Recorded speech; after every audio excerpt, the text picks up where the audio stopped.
यहाँ पर हम लोगों ने 5 लोगों को गिरफ्तार किया अभी तक।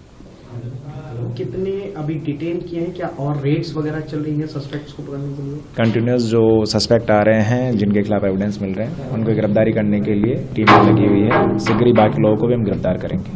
सर, इसमें मास्टरमाइंड कौन है, क्या उसके सहयोगी कितने हैं? अब्दुल मलिक का भी नाम आ रहा है, उसकी क्या प्रोफाइल है, क्या रोल था उसका? देखिए, अभी इन्वेस्टिगेशन एक दिन ही हुआ इन्वेस्टिगेशन चलते हुए, तो जितने तथ्य आ रहे हैं, जिस तरीके से जा रहे हैं, उस तरीके से हम कर रहे हैं। अब इन्वेस्टिगेशन में जब एक टाइम निकलेगा, जब एविडेंस कलेक्ट होंगे, उसके बाद में सब चीज़ों को जोड़ के देखा जाएगा कि सारे उपद्रव के पीछे कौन है और किसकी प्लानिंग के तहत ये हुआ है। तो उसके बाद हम कह पाएंगे कि इसके पीछे मास्टरमाइंड कौन है। सर, अब्दुल मलिक की ही वो जगह थी जिस पर कब्जा किया हुआ था और सबसे ज्यादा विरोध कर रहा था। अब्दुल मलिक पे हम जानना चाह रहे हैं क्या है? ये बात सही है कि जिस जगह को तोड़ा गया था, वो जगह का निर्माण अब्दुल मलिक के द्वारा ही नजुल भूमि पर करवाया गया था। तो अब्दुल मलिक के द्वारा इसका विरोध किया गया था।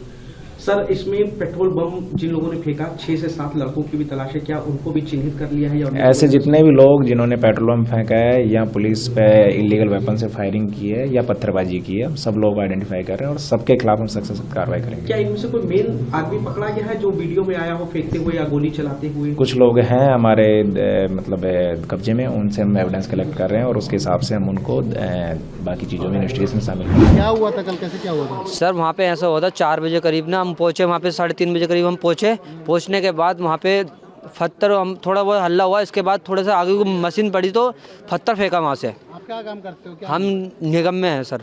अच्छा, नए निगम में? हाँ जी, हाँ, पूरी कर्मचारी हैं हम, पूरा सेवा वुवा कर सब कुछ रहता है। वो तो हम गए थे तोड़ने के, गाड़ी बुड़ी में आग लगा दी हमारी सारी गाड़ियों में, सब में। तो आप कितने लोग थे उस टाइम पे? हम पूरे हम 200 कर्मचारी थे पूरे। तो कितने लोग घायल हैं? कितने? हमारे कर्मचारी हैं अभी देखो, बाकी 3 तो हॉस्पिटल में भर्ती हैं, किड्स हॉस्पिटल में, बाकी अलग अलग हॉस्पिटल में भर्ती है। इनको पता नहीं है मुझे खाली। तो क्या कहाँ चोटें आई हैं? बाकी सबके लोगों के, मेरे तो यहाँ आई है, मेरे 2 एक पहले यहाँ आई है और 2 हाथ पे पत्थर मारे हैं। बाकी हमारे सारे कर्मचारी का भेजड़ा टूटा हुआ है, किसी के सिर में लगी है, किसी के यहाँ लगी है, किसी के टांग में लगी है, सब जगह लगी है। पहले देखिए, हम लोग पूरी सिचुएशन को अच्छे से स्टडी करके और लीगल पॉइंट्स क्या हैं और सरकार की जो इकबाल है उसको कैसे एस्टैब्लिश करना है। सरकार के अगेंस्ट अगर कोई भी कार्रवाई होगी तो जो भी उसमें क्रिमिनल लोग हैं उनके विरुद्ध कार्रवाई होगी। अभी हम लोग पहले पूरा सिचुएशन स्टडी करके फिर जाके माननीय मुख्यमंत्री जी को ब्रीफ करेंगे, फिर वहां से जो भी पॉलिसी बनेगी, जो भी एक्शन पॉइंट्स होंगे, वहां से फिर पूरा मीडिया को हम लोग देंगे। अभी तो we are just observing the ground position. Once we go back to Dehradun, then we will come out with the orders which will be issued today. इसी कंडीशन के बीच में मैम, कुछ मीडिया कर्मी भी वहाँ से जो कवरेज कर रहे थे, उनकी गाड़ियों को भी जला दिया गया है, वहाँ उनके चोट आई है।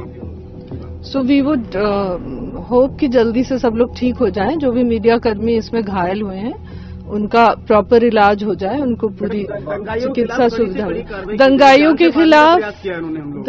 के खिलाफ कड़ी से कड़ी कार्रवाई की जाएगी। पीसफुली डिमोलिशन ड्राइव शुरू हुआ, प्रिवेंशन के लिए फोर्स लगाई गई, अतिक्रमण की कार्रवाई के लिए जितनी फोर्स रिक्वायर्ड होती है वो लगाई गई, लेकिन कुछ अराजक तत्वों के द्वारा अनप्रोवोक्ड, अनहार्म्ड, अनटच्ड तरीके से पूरी कार्रवाई होने के बाद भी बड़ी मात्रा में with in half an hour इकट्ठा होकर जो है हमारी जो टीमें हैं नगर निगम की, उन पर पहला अटैक किया गया पत्थरों के माध्यम से।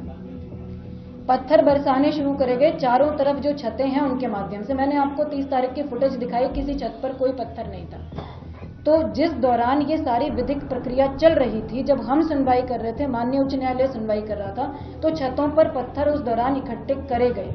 इसका मतलब इट वाज प्लान्ड कि जिस दिन भी डिमोलिशन ड्राइव होगी, हम उस दिन इस तरह से फोर्सेस को अटैक करेंगे, इस तरह से डिमोरलाइज करने की कोशिश करेंगे स्टेट मशीनरी को। तो पत्थरों का अटैक हुआ जब हमारी टीम पीछे नहीं हटी, हमने डिमोलिशन ड्राइव को जारी रखा, हमारे ऑफिसर्स ने। उसके बाद जब पहली मॉब जो आई पत्थरों के साथ, उनको डिस्पर्स कर दिया गया, तो दूसरी मॉब आई जिनके हाथों में पेट्रोल बम थे, जो फ्यूल होता है उसकी प्लास्टिक की बॉटल्स थी, उसमें उन्होंने आग लगा कर फेंकी। आप लोगों ने वीडियो फुटेज में भी देखा, आप लोग अभी तक सब कवर भी कर चुके हैं। ये फेंका गया, ये भी अनप्रोवोक्ड था, बिल्कुल प्रोवोक नहीं किया गया था। तब तक हमारी टीम ने किसी भी प्रकार का फोर्स इस्तेमाल करना शुरू भी नहीं किया था। They were busy in demolishing the structure.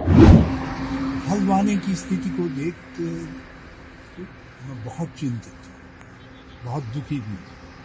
Haldwani का इतिहास शांति, सौहार्द, भाईचारे का रहा है, तरक्की का रहा है। आज हम बहुत शर्मिंदा हैं जो स्थितियाँ वहाँ पैदा हो रही हैं। मैं इस समय इस पे नहीं जाना चाहूँगा कि कौन दोषी है, कहाँ क्या गलतियाँ हुई हैं, लेकिन इतना अवश्य कहूँगा कि सभी पक्षों को शांति बनाए रखनी चाहिए और फिर से सौहार्द कायम करने की कोशिश करनी चाहिए। मैंने बहुत सारे लोगों से संपर्क किया है, लोग सारे हल्द्वानी के लोग जिनसे भी हमारी बातचीत हुई वो बहुत दुखी भी हैं और वो लोग प्रयासरत हैं कि लोग